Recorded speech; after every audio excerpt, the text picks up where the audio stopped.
All right, we'll get started. Thank you for those of you who have joined us this evening. We have an exciting forum for you tonight. My name is Celia Johnston Blue. I'm the president and CEO of the Massachusetts Women of Color Coalition. I have probably the easiest job tonight. My job is to just welcome you and just do a little bit of housekeeping for us this evening.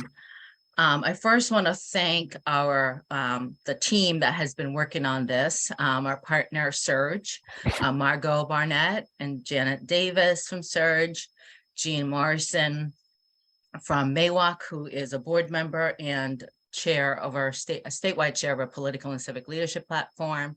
And we also have a supporting crew here, Magda, who will be helping us on chat, Violet on the IT. So just want to recognize the team and thank you.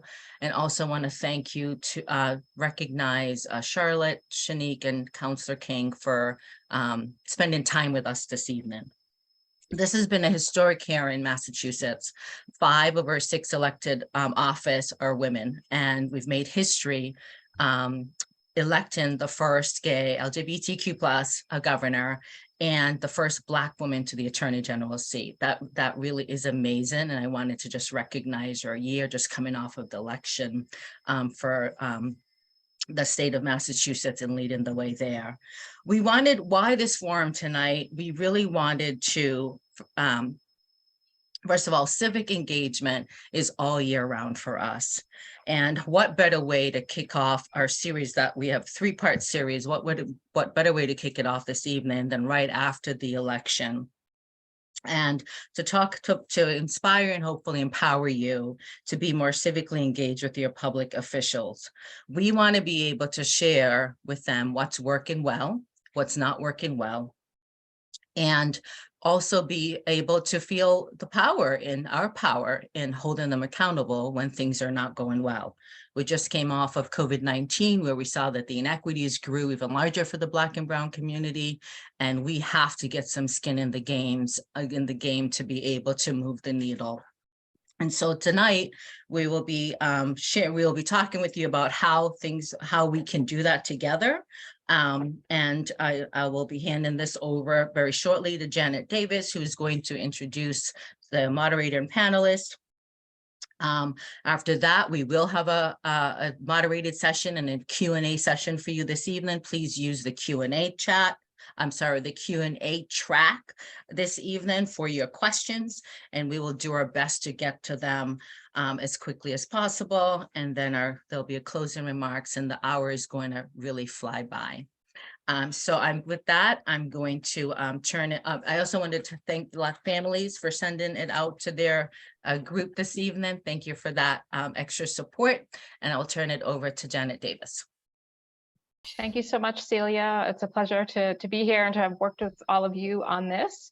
I'm so thrilled to be able to give some quick bios on all of our speakers this evening.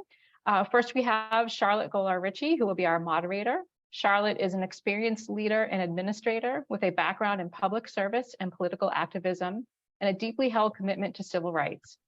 Throughout her career, Charlotte has held various positions in government, including as Boston's Chief of Housing and Director of the Department of Neighborhood Development, and as Commissioner for the Massachusetts Commission Against Discrimination. With her election in 1994 to the state legislature, where she chaired the Housing and Urban Development Committee, Charlotte was only the 7th Black woman to win a seat in the Massachusetts House of Representatives and the first to chair a committee during her first term. Since an historic run for mayor of Boston in 2013 as the city's first African-American woman, Charlotte has continued to direct her efforts in support of women's leadership and her personal mission to get more women and women of color elected to public office. As a board member with the Mass Women's Political Caucus, interim advisory board chair of UMass Boston Center for Women in Politics and Public Policy, and as co-founder and board chair of MAWOCC's advisory board. A graduate of Rutgers University with a BA, Columbia University's Graduate School of Journalism with an MS, at Suffolk University's Sawyer School of Management with an MBA, Charlotte and her husband Winston are former U.S. Peace Corps volunteers and proud parents of adult daughters who are dedicated to effecting positive change in their own communities. So welcome, Charlotte. Another speaker this evening is Councilor Khrystian King. Khrystian King, LLD, MSW, LCSW, was born in Massachusetts to Leon and Glory King, who emigrated from the island of Bermuda. Khrystian attended Holy Name and St. Peter Marian high schools. He graduated from Wheaton College with a Bachelor of Arts in Social Psychology and later earned his Master of Social Work from Simmons College and a Master of Public Administration certified in Public Management and Leadership from the Moakley Center for Public Management at Suffolk University. Khrystian was awarded an honorary doctorate of laws conferred by Wheaton College in 2020 for his advocacy for the empowerment of Worcester's children, youth, and families. As a licensed clinical social worker, Khrystian has been a social worker for the Massachusetts Department of Children and Families for the last 23 years. He has worked tirelessly to protect, support, and empower children and their families throughout the Worcester area. He has also served as Regional Vice President of SEIU Local 509's DCF chapter. Khrystian is a member of the National Association of Social Workers. In 2016, King became the first Black man to serve since 1936 and the first Black man to ever be elected citywide. He is a co-founder of Black Families Together, a Worcester organization that addresses systemic racism. He is also a co-founder of the Black and Latinx Municipal Caucus, a statewide group of BIPOC elected officials. Khrystian is married to Tatiana King, MSW, LCSW, and has 3 beautiful daughters, Jalen, Alexandria, and Leani. His eldest daughter, Jalen, is also an MSW, LCSW clinician. The King family is a family of social workers in the city of Worcester. And our third speaker this evening is Shanique Spalding. Shanique is the new incoming executive director for the Massachusetts Voter Table. Most notably a Democratic State Committee woman and vice chair and commissioner of the Hampton County Commission on the Status of Women and Girls. These are just a few of her many hats she wears in community. She's been a longtime political, social, and reproductive rights justice activist who has dedicated nearly a decade to organizing in BIPOC communities across Massachusetts. With a BS in criminal justice from Mount Ida College, a native of Kingston, Jamaica, and current resident of Springfield, she brings to her work her lived experiences and passion for uplifting and finding justice for marginalized communities like her own. So thank you all, and I will turn it over to Charlotte. Thank you very much. Thank you, Janet, for the introduction and for your alliance with MAWOCC and your leadership at SURJ. I also want to thank my friend, MAWOCC President and CEO, Celia Johnston Blue, for her role in building partnerships with organizations like SURJ that focus on eradicating racism in our Commonwealth and in the nation. Hello, everyone. Thanks for joining us this evening. I'm happy to be your moderator tonight. And for the next 45 minutes, we will explore our power beyond the ballot box. That's the theme of tonight's discussion.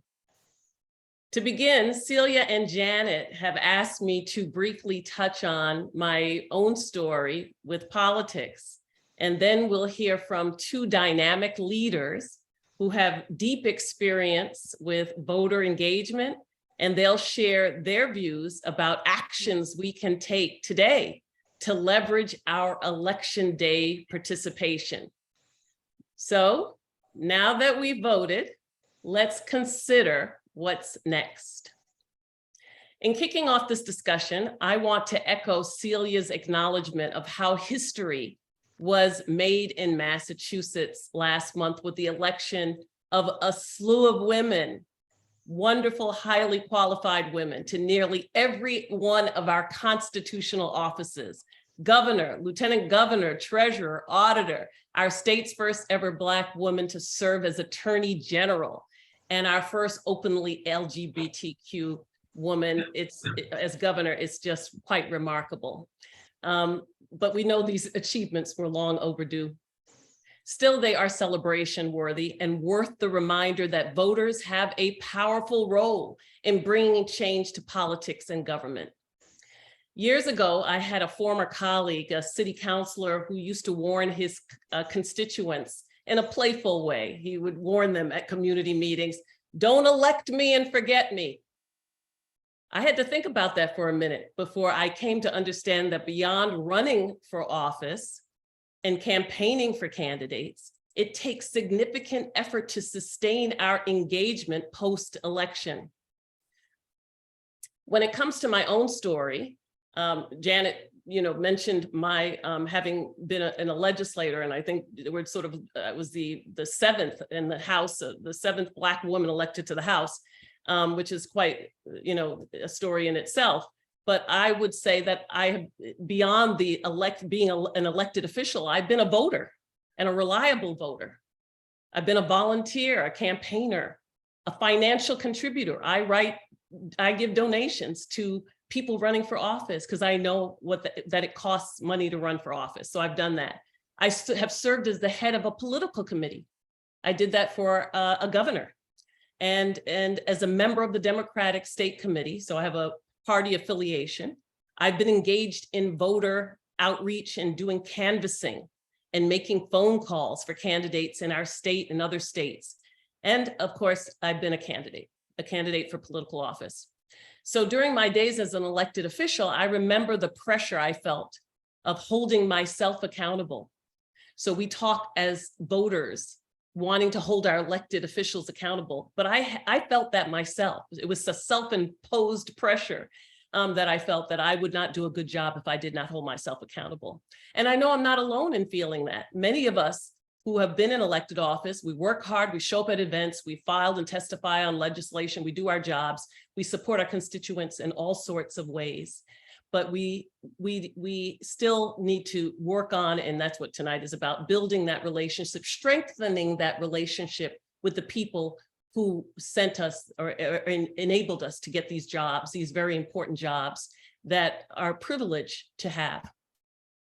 As a voter and campaigner, I know how tough it can be to stay engaged with candidates that I've supported. I know what it's like when people who supported you are not as available as they were during their campaigns. Okay, so you've supported people, and again, then where are they, right, when you need them? I know what that feels like. I know when candidates whom we supported don't necessarily come through on the issues in the way that we had hoped or expected. Nearly 30 years ago, that's what it is now, is when I got involved in politics, a long time ago. I served in the Massachusetts House of Representatives. I think I did a pretty good job. When I was first elected, that was 1994, I surprised many people, including myself, because I was not widely known. I had not grown up in the neighborhood that I sought to represent. I had no prior political experience. At the time, I was a volunteer reporter for a community newspaper. And as a reporter, I got to know my neighbors, got to hear their stories and concerns, but I was not involved in electoral politics. Still, a group of neighbors and activists in my neighborhood saw something in me, and they approached me and asked if I would run for state representative. And after considerable consideration, I did agree. As a candidate, I threw myself into the campaign. That's my personality. I threw myself in there, knocking on doors. This is now before social media and the internet and all of that stuff. So please excuse me to our younger leaders saying, okay, we can't relate to that. But okay, back in the day, it was very much about shoe leather on concrete, getting to doors and doing all of that. And door knocking is still very much a component of electoral politics today, and organizing around issues campaigns. We'll hear from our speakers about that. But then that was what I had to really rely on. If I wanted to get time with the voters, I had to go and see them where they were, at their homes, at their businesses, in the community.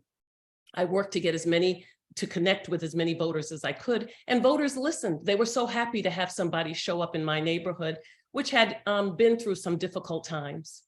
And then in the end, they trusted that I would deliver on my campaign promises, to be visible, to be responsive, to prioritize their concerns. That helps to get people engaged when you are doing things that they want you to do, not just what you want to do, but that you are going to be of service to them.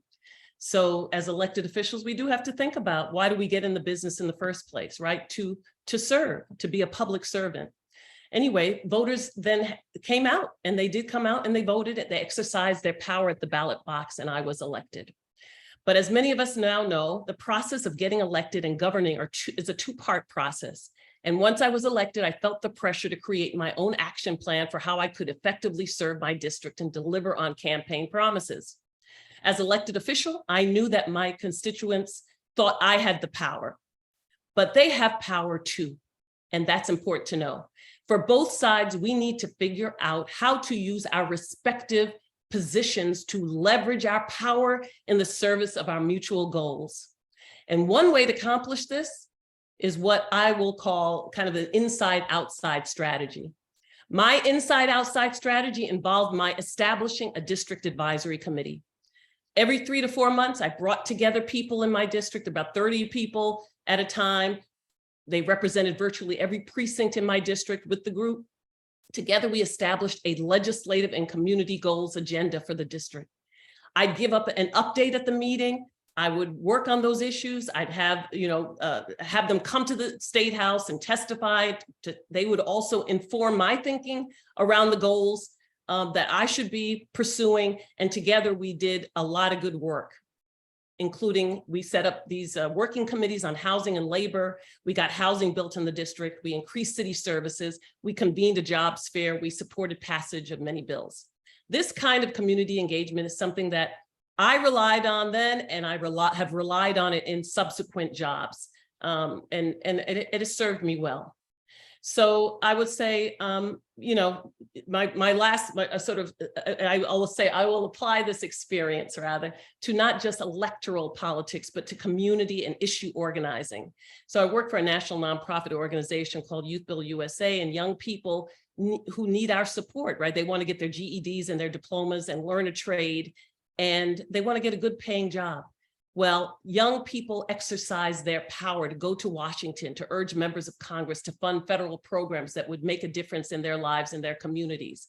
That was engagement of a different level. It was at a national level, and it was very as important as it was at the local level. So I'm sharing this story, and I think Celia and Janet thought that it would be a little bit of an introduction to my thinking and our thinking around what engagement can look like.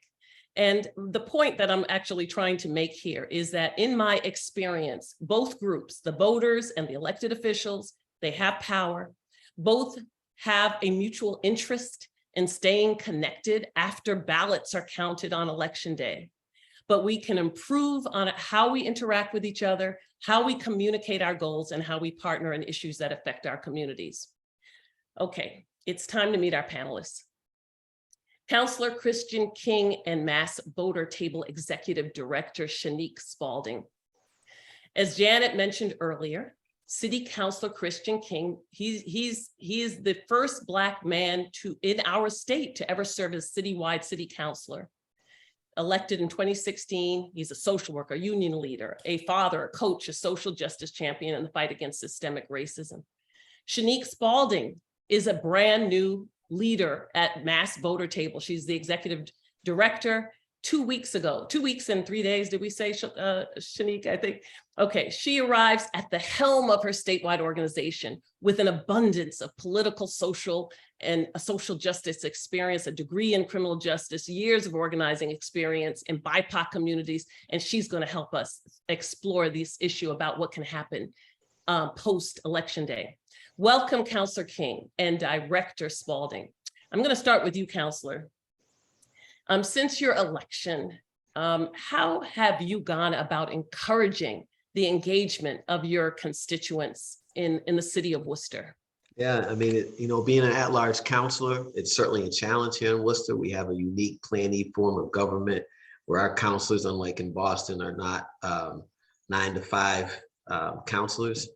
So, one of the things that's been extremely important, as you mentioned, is being visible in the community.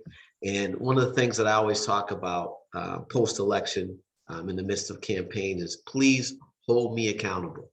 Hold me accountable, hold us accountable. And what I've tried to do is, you find out as an elected official of color, as a Black male elected official of color, the first one elected since, 1936 here in the city of Worcester, there's not a lot of folks to talk to and lean on who have gone through this elected capacity and the expectations of communities of color and the expectations of the community at large. So one of the things I've done is to really be visible. I've always been involved in youth sports. I'm involved in summer basketball since 1996, so I stay connected that way, making sure you identify the stakeholders in your community. and in communities of color. I've been really honored to bring together that sort of leadership. I was one of the founders of Black Families Together, which is a coalition of Black leadership in the city of Worcester. I was also, I think one of the things we have to remember as people, even as elected officials, we have a level of collective power. And I was also one of the founders of the Black and Latinx Municipal Caucus, bringing together, now close to 60 municipal electeds across the city. Across the state. But really roll up your sleeves, getting out there, getting involved, and not just when invited. Bring your family, be family oriented. And I think it's a reminder to constituents, because what we've experienced here in the city, what's the second largest city in New England, is we have elected officials and stakeholders that don't look like us.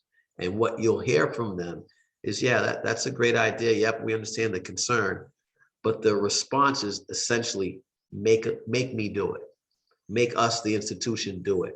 And the only way you do that is by having folks show up collectively and individually and engage, not just at a city council meeting, but not just on social media, but showing up in person at events, showing up in person and supporting candidates and getting involved, like you mentioned, in political committees and what have you. And the more out here, at least in Worcester, the more you see of folks who are like-minded and look like you, the more apt you are to participate.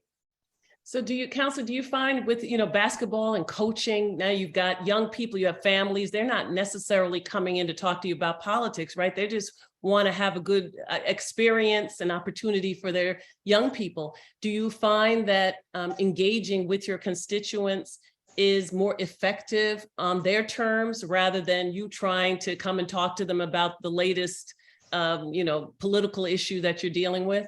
Yeah, it's really about a relationship. It goes back to the social worker in me. It's about establishing relationships on any level. You have to do that in order to have any sort of integrity or standing in any community. To kind of just show up and do a quick photo op is important, but on the other hand, really engaging with community on their level, being there, enjoying it, let them know that you're real. And you're no different than they are, is inspirational to folks. And it pulls you up as well, because as an elected official of color, it's often isolating and challenging. But to kind of find allies and folks who are like-minded is important. But yes, getting that relationship established on the grassroots level is hugely important.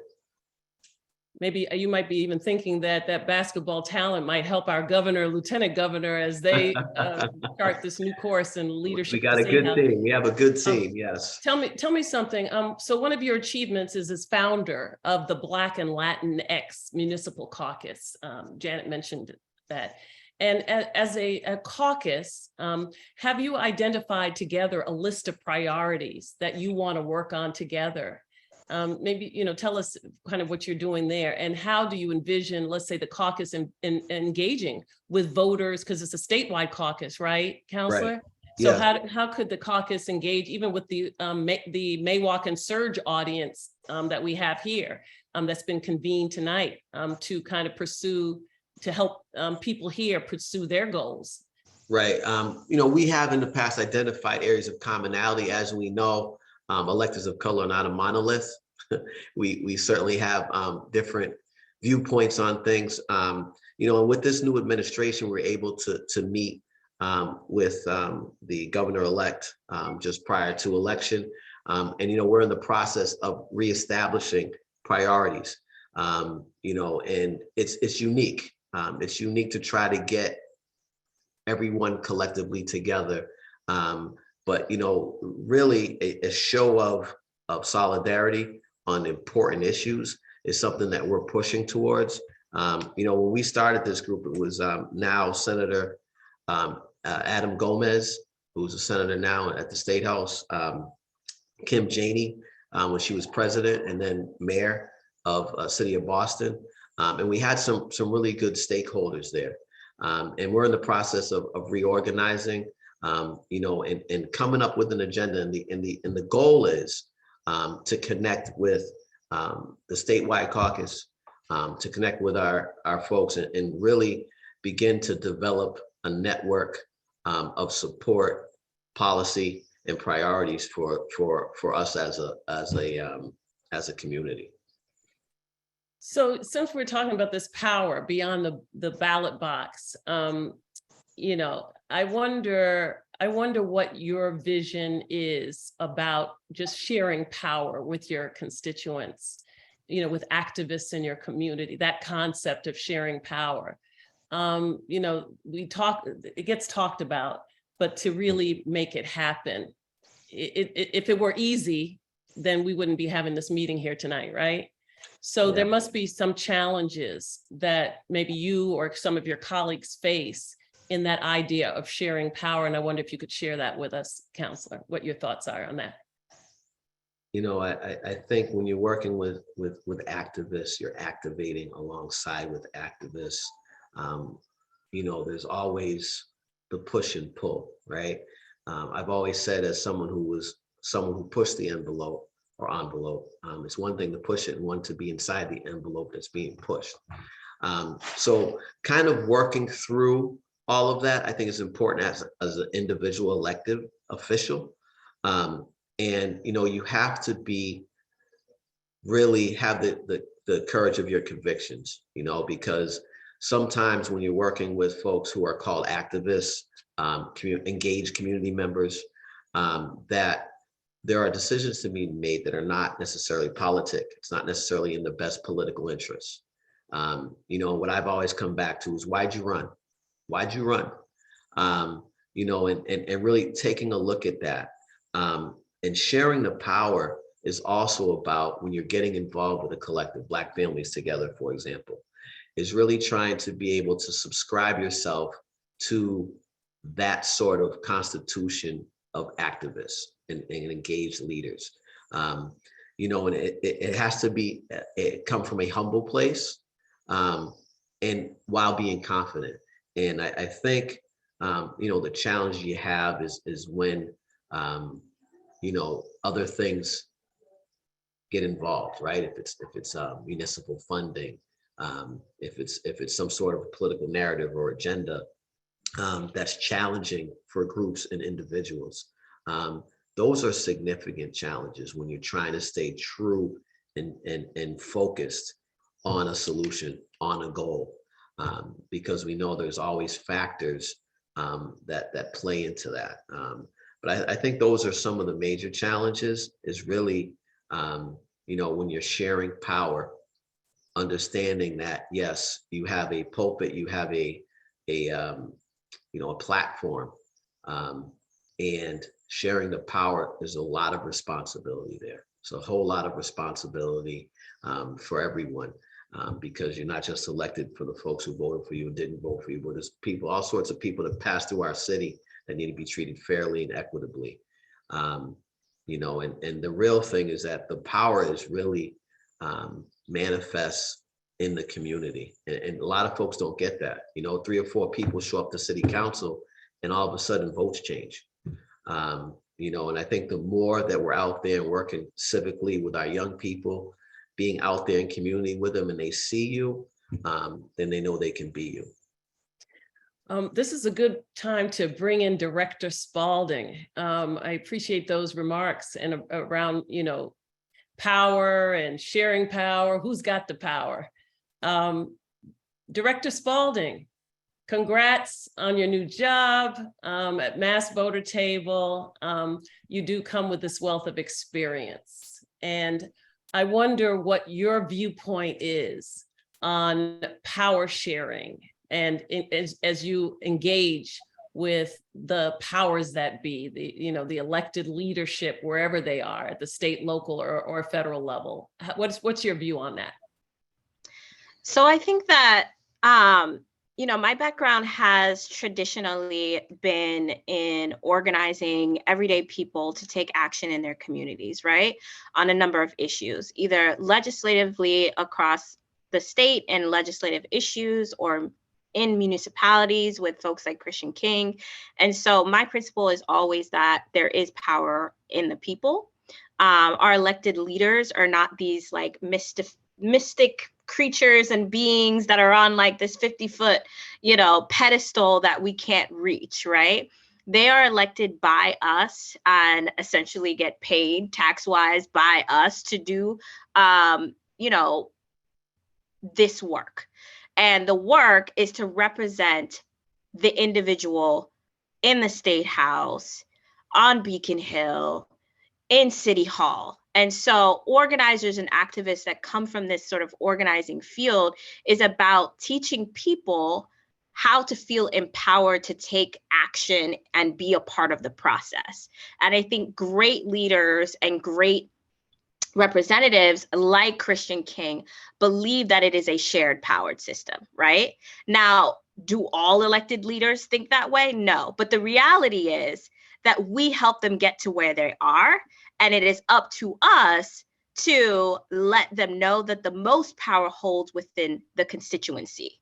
We help to direct what the agenda is. We help to get you elected, help to direct what the agenda is, and help to decide whether or not you get to stay there another 2, 3, 4 more years, right?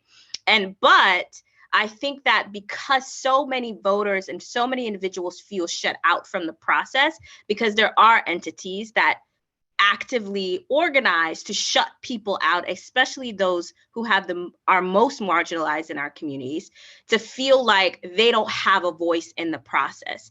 But the reality in democracy in America is that you can have a voice in this process. And so I want to say that the power dynamics is simply that the people have the power, right? And people have to realize that power and take action in that power structure, because that's how you're going to see real effective change. And that's sort of my philosophy on that. It's what I worked for decades to teach people. It's why I joined the League of Women Voters to talk to women about how they have a voice in the structure of policy and politics as well. I think it's a dream realized that's harder in most places than not. There are other barriers and there are other things that keep people from voting, keep people from engaging in the political process, but we have to work at it, right? And I think that in order to get to the place that we want, we all have to, not only as activists, but as voters, as individual voters, bring more people into the process, reminding our friends and family who are not politicos, right, who are not in this realm of work, that it's election day and that voting is important. And that voting is not just a conversation we're having when there's an election cycle. We are having that conversation consistently. And we are trying to open doors for people to get more engaged in that process. Councilor King can't do his job if he doesn't know what the people want, right? And sure, Councilor King has an understanding of what he wants and what's best for the community in which he lives in, but he's got to be a counselor for the entire city of Worcester. He's not going to know everything that everyone wants in District 5 or District 2 if he's not living there. And so it's really important that we continue to engage in conversation that opens up that power structure to include everyone. But I think that it is about the balancing of power, but there really is no like they are here and we are here scenario. Listening to you, you brought up a lot of things, and we can't tackle them all today. But let me ask you this: so Councilor King would be one of the easier elected officials to interact with, okay? But he's going to have the challenge of having to deal with all kinds of folks who may be aligned with him or not. I wonder if you could talk a little bit more about or talk about what it's like in terms of the engagement process, or does your engagement process, I'll put it this way, does your engagement process change based on whether you are interacting with a friend or foe? In other words, are you engaging to seek out allies or to change minds? So I think it's a both and. I think there are people we can identify off the bat could be an ally on an issue. Because they align with a lot of things that we all support. And then there are folks that you have to change their mind, and you kind of have to do the digging of who those people are. So for many of you, you might be thinking like, well, I live in a super red district, and I'm gonna pick on Janet here. I know that Janet lived in Millville before, and I know the political dynamics there is different than what it is in Worcester, right? And they had a small Democratic committee of just like a bunch of folks in a community that aren't necessarily Democratic. And how do you get work done? And the thing is to try, right? And the thing is to also apply to the human aspect of people. And so depending on what it is that we're working on, we have to think about who is our representative. There's lots of information on who your elected officials are, whether that's on the municipal level or on the state level. You can go to the Massachusetts MAGov website and learn more and see the backgrounds of all of your legislators, who they represent, what districts they represent, background and where they come from. You can pretty much Google and Wikipedia anyone on the state house and get a whole list of their, what they've supported. You can also see their record. That's a good way to see where people stand on issues.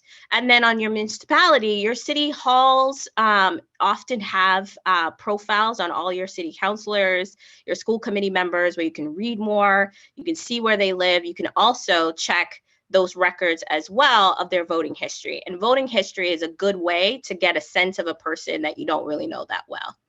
But I was going to say, so this is all very valuable information, and I'm wondering, how do you also pull in the aides? The aides are the gatekeepers in some respects, and they're the ones who also are going to be a lot of the times even more present than the elected officials at certain meetings, civic meetings and things. So I was wondering how you bring them into the fold. Yes, so I think that you first have to set up that meeting. And I think not enough of us engage in having a one-on-one conversation with our elected leaders and getting face-to-face time. When you go to set up that meeting, especially on the legislative level, there is an aide that answers the phone, right? Or is the one that's answering that email that you think is going directly to the legislator, but is really going to their inbox.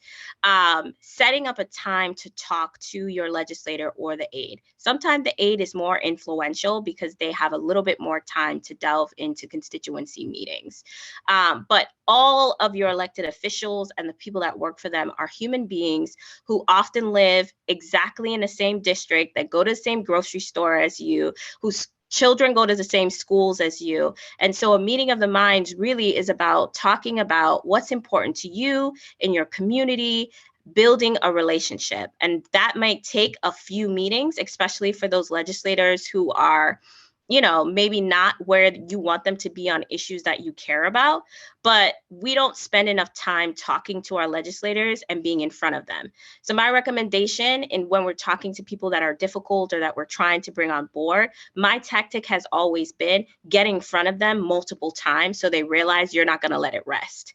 Have conversations with their aide and try to build relationship that way and find a middle ground. Maybe they voted on something you really support, start there. If they've not voted on anything you support and you really feel that they're left of what you think is important to the community, call them out on it. Call them out on it. Say, I am a voter and I either didn't vote for you because your platform sucked and you still suck at vote on the things you vote on. Those are all things that you should feel empowered to say out loud, because they know at the end of the day, if you are a person that's in front of them all the time, you say that I'm going to tell my friends, my family, my community, my church not to vote for you, then you get heard, right? And so then they start thinking about, okay, well, now I want to listen, right? So I think it's important to get in front of the really difficult people, but also get in front of the people that you feel are allies as well, to thank them, because our allies and our good legislators don't get enough thanks for what they do. And so it's also important to thank them. I didn't mean to cut you off, but I love that point. And I guess I should ask Councilor King, have you been thanked recently for your service? Yeah. Or is that a rarity? Absolutely. I just wanted to add one thing to what Shanique said, and that's, she said that they should meet with the electeds in multiple multiple times, and I like to say, and also in multiple places, be visible, show up. They pay attention to that, and as you know, from your experience running for office, there's a list when we knock doors. There's a list when the text messages go out, and you want to make sure that you're someone that's going to be initiated with as well. And you get your constituents to come to the city council to speak and testify and all of that too, right? So I'm sure that's the mutual kind of relationship there, right? Where that's the challenge, and I think in Worcester, we're beginning to turn that corner. So we have some more participation on our municipal level, because we're the closest government that you're going to have. We don't have a speaker of the house here. We have a mayor, and we have a city manager, and we have the council, 11 of us. So it's really an opportunity to make a difference with visible and strategic contact with your electeds. I don't want to leave this conversation without touching on the value of technology and helping you connect with more people than, let's say, during my day. I'll put it that way. Maybe I'll start with you, Shanique, on that. How are you using social media to promote nonpartisan voter engagement and grassroots organizing? Or how do you envision doing that in your new role? So ways that we've used it in the past and ways that we'll continue to use it, there's been this new term of digital organizing, which is everything between text messaging and using social media platform to galvanize a base. A lot of folks are engaging in social media and are using social media as their main news platform, as their main, driver of issues. No one is sitting down and listening to, NPR as much or reading the newspaper as long. They're looking for those quick snippets of what's going on and what do I need to do to make a change. And I think it's easy to get sort of that elevator pitch in a social media post on Twitter. It's easy to show the impact of something in an image on Instagram.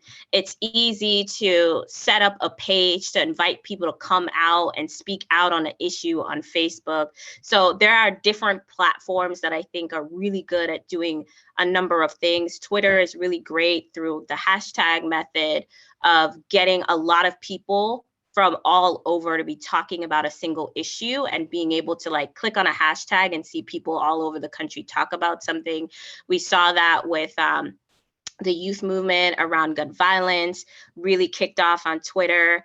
Instagram is a beautiful platform to showcase the way that we have, showed up at places, to show brutality that is happening, to show a list of demands. Worcester, racism-free Worcester group did their list of demands and started a social media campaign that led to a list of demands of what young people wanted to see as change in the Worcester public schools. And that was really, really impactful. And that's how they organized, in a way that folks could also organize anonymously, right? When they feel like they're talking about hot button issues. And we've certainly used platforms like Facebook to connect with organizations that are on Facebook. Voter Table does that as well, to create events and meetings and opportunities for people to show up to places in real life to take action. And Facebook is a really great platform for that. And not to mention all of the different tools that allow us to send to those massive lists, or even to there are new technologies and apps that allow you to just message your own friends and family in your own contact about an issue really easily. And so we're seeing that being used, the Voter Table used through Talk during the Fair Share campaign to text lots of membership, as well as voters across the state, about the Yes on 1 and Yes on 4 campaign. And sometimes it's easier to reach people via text. So there are a lot of tools and technology that organizers are training people on that have their purposes and are good, useful tools for organizing and to build power within the community. Thank you for that. And I guess I'll go back to the counselor to say, is that your experience, or are you still finding that your constituents are, wanting to call you on the phone or write letters, or how are you communicating And what do you find, Councilor, to be a preferred way of communicating for your constituents? Right. I think that right now we are in the midst of transition as it relates to constituent contact, right? You have different demographics that you have to reach out and connect with. You have folks that do not want to text. They do not want, anything related to social media. They may just want something in the mail. They may want in-person contact. A phone call goes a long way. Then you have the other side, which is what Shanique also referenced. And I find it's really a mix. And I think, on the elected side that, what you try to do is have a little bit of everything. Figure out where to go, figure that out. And, I think one of the most important things that I think folks find receptive is that you're open to have discussions. It goes back to relationship. You want people to be engaged. You can't be standoffish. You have to be open to everything, conservative views that you completely disagree with. And when you're doing that and they see that, even if it's on social media, it draws them in. But I think we're like I said, in the midst of a transition as it relates to all of that. And always knocking on doors works. But the digital organizing is also key. And we're right in the middle of that. Well, I appreciate that response. Can I say one thing before we go? Yes, please do. Yes. I just want to encourage people. Sometimes it's a bit daunting to get involved as an individual, but there's groups, not just in person. You have the NAACP, right? You have groups like Leon, Black Families Together in Worcester, SURJ, MAWOCC, and there's like-minded people there. Reach out to those groups and get involved. And online and social media, it's okay to follow that group because there will be opportunities to get engaged. It's not as daunting when it's when you remember it's not just you. And the more you're involved, the more of an impact and change you'll be able to make.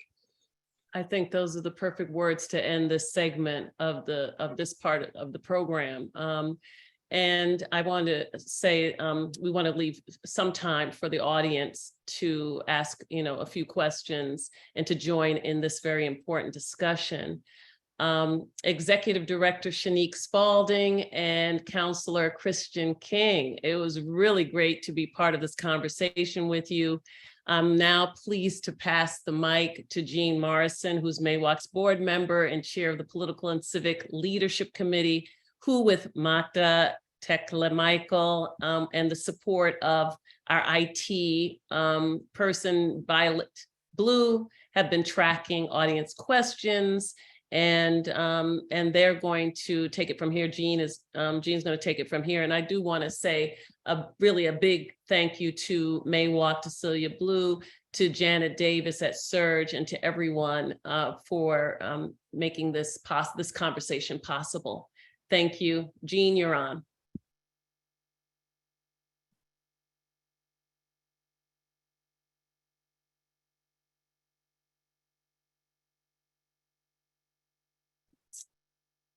So Jean, you're on mute, my friend.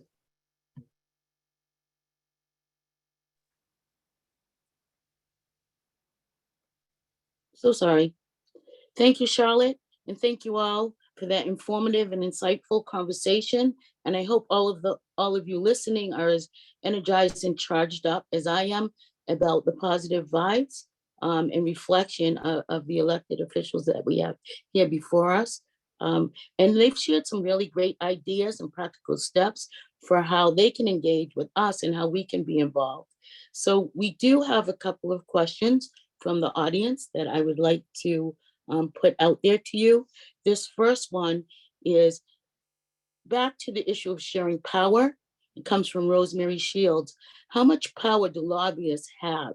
Community organizing and relationships with constituents are important, but at the end of the day, legislative sessions, at the end of this last legislative session, sports betting took up a lot of the legislative calendar, for an example. So the laws like early childhood education, nuclear decommissioning, things like that kind of get passed by. And we have to start all over every January, and it can be frustrating. So you spoke a little bit about it, but can you talk more about the communities need to get to legislators' attention away from the lobbyists? How can we be more productive that way?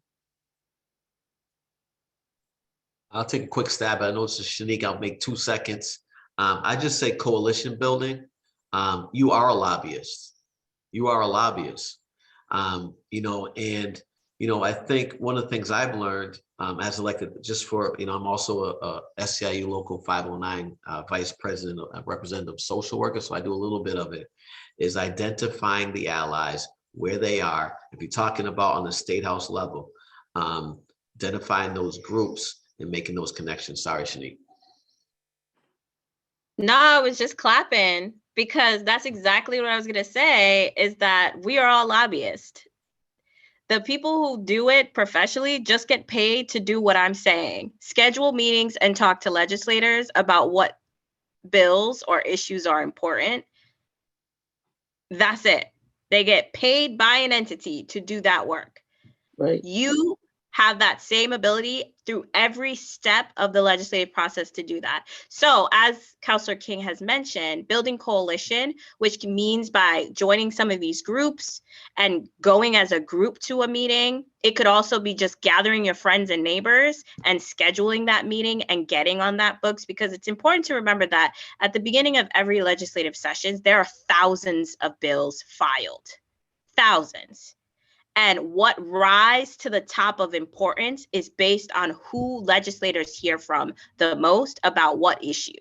And so if you are showing up with your band of friends, your MAWOCC group, your SURJ group, your League of Women Voters group, to say, here are our top 5 issues that are on the docket this year that you have the power to make decisions on, that are important to us, your constituents who vote for you, and not this entity that comes in and talks to you but don't actually live in your community, it makes an impact. And so the reason why, and I think one of the things that's important about the question that's asked, is that, you know, the lobbyists take up a lot of time, and that's because they are doing it early, often. Those meetings are happening early and often, right? And so you have to adopt the same mentality. Soon as they get elected and sworn in, let's set up a coffee meeting. How you doing? What are you looking to do in the next 100 days? Talk to me. Here's what's frustrating me in the district. We'll be meeting. Those are really great suggestions. Thank you. But what comes to mind a little bit is that could be one of the barriers to community organizing. So I know that's part of your experience. If you could just speak a little to that, give people a little bit of advice how they can organize as groups to compete against these paid lobbyists and still get their voices heard. Some tips for organizing. Yeah, so some tips is getting started early. I think often groups and smaller groups sort of are reactive rather than proactive. You're planning to do the thing while it's happening. And that often is where you run up with the issue, right? Is that you're now jumping in when everyone started 3 months ago. So I think that if you are a group or you have like-minded neighbors, your book club is concerned about something, you all should be talking about, well, who do we need to talk to about this early on? And also doing that on those off cycles, because elected leaders get a little cagey around election time and they don't want to touch things because it's controversial and will lose them votes. So I think meeting early enough, as soon as you have the idea, even if you don't know what to ask for, I think it's about building the relationship. And I think you have to look at organizing as about building relationships with your local elected officials, with your community members, with the partners in the community. Start building relationships that will help build a coalition of people that have like-minded about certain issues. And maybe you don't get all the things you want to get done. And maybe you spend a lot of time building relationships. I think that there is this white supremacist culture that happens where we have to go and move. And no one wants to take the time to actually build relationships and find out what's really happening and what people really care about. But I think that is necessary work, even if it means you don't get to tackle all of the things right now. But if you can spend enough time building relationship and repertoire and community with your friends, your family, your church, your local leaders, it means that at some point when you've got enough consensus, you can actually make really effective change and get those really big wins that you want to see have happen.